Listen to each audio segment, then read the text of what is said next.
شهر رمضان الذي أنزل فيه القرآن هدى للناس وبينات من الهدى والفرقان. Bismillahirrahmanirrahim. Assalamualaikum warahmatullahi wabarakatuh.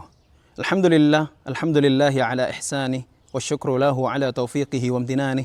Asyhadu an la ilaha illallah wahdahu la syarikalah wa asyhadu anna nabiyyana Muhammadan abduhu wa rasuluh.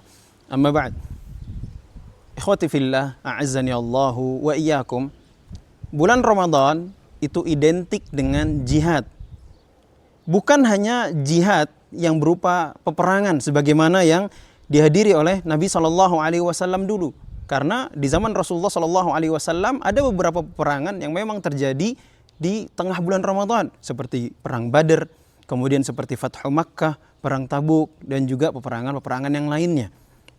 Namun di samping itu, kenapa bulan Ramadan identik dengan jihad? Karena di dalam bulan Ramadan kita harus melawan banyak hal untuk memastikan kualitas daripada ibadah puasa yang sedang kita jalani.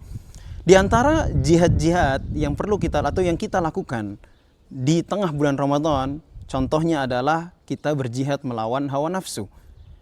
Dan kita tahu bahwasanya hawa nafsu itu senantiasa mengajak kepada sesuatu yang kita sukai. Padahal kita tahu bahwasanya apa yang kita sukai itu belum tentu disukai oleh Allah Subhanahu wa taala. Terutama di bulan Ramadan ini, ujian kita melawan hawa nafsu itu bertambah berkali lipat. Kenapa?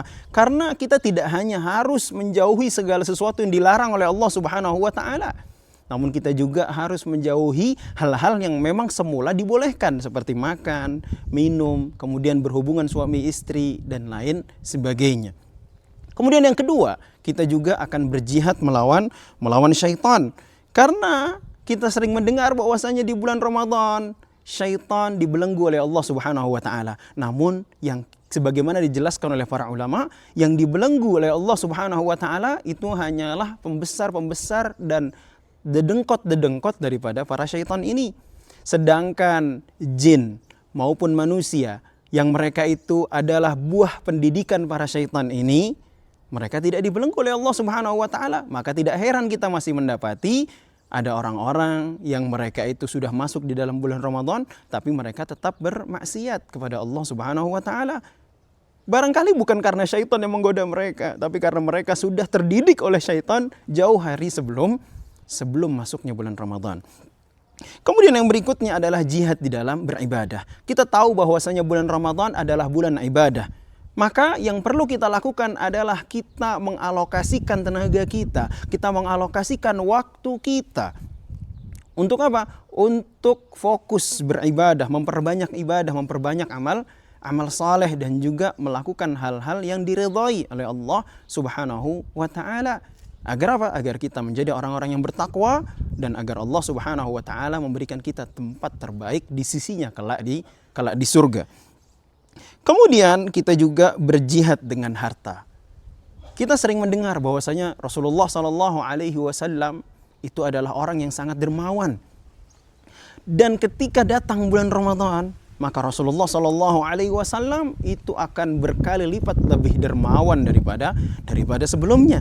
Dan kita kaum muslimin senantiasa mencontoh Rasulullah SAW di dalam kesehariannya, bahkan termasuk di dalam masalah ibadah. Itulah kenapa ketika masuk bulan Ramadan tidak hanya berjihad melawan hawa nafsu, tidak hanya berjihad melawan syaitan, tidak hanya berjihad di dalam beribadah, kita juga harus berjihad dengan harta, dengan memberi makan orang yang berpuasa, kemudian dengan memberi makan atau dengan cara bersedekah kepada fakir miskin dan lain, dan bentuk-bentuk jihad dengan harta yang lainnya. Kemudian berikutnya yang kelima adalah jihad dengan ilmu. Jihad dengan ilmu ini banyak bentuknya. Yang pertama tentunya adalah dengan cara membaca Al-Quran, mempelajari isinya, dan seterusnya.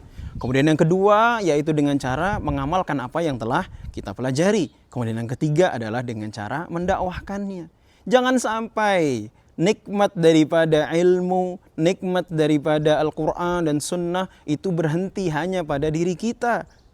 Namun kita mengupayakan bagaimana caranya agar nikmat Al-Quran, nikmat daripada mengikuti sunnah Nabi SAW, itu juga diikuti oleh saudara-saudara kita lainnya, terkhusus di bulan suci Ramadan ini. Kemudian yang terakhir adalah jihad di dalam peperangan. Tentu kita tahu ini tidak untuk setiap orang. Ini adalah untuk orang-orang yang memang Allah Subhanahu wa taala uji mereka untuk berperang dengan orang-orang musyrikin. Termasuk di dalamnya adalah yang terjadi pada Rasulullah SAW, kemudian para sahabat radhiyallahu anhum, kemudian juga siapapun kaum muslimin yang Allah Subhanahu wa taala uji mereka dengan menghadiri medan peperangan. Ya, ini merupakan ujian yang sangat berat. Namun kita harus tahu bahwasanya di samping ujian berat ini, Allah Subhanahu wa taala sudah persiapkan ganjaran juga yang baik, atau yang kebaikannya berlipat ganda. Ikhwan fiddin, a'azzani Allahu wa iyyakum.